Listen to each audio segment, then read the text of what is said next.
How to fix black screen problem on your computer or Windows 11 10. So first of all, try a combination of this case. Windows plus Control plus Shift plus B.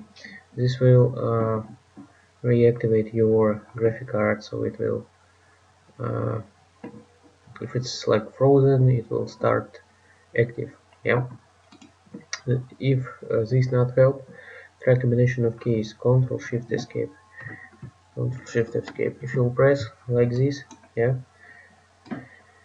you will receive such pop-up window will appear. What you need to do is click on File, New Task, type here Explorer.x, click on OK. This will run program like this, and from here you can so it will start working like this.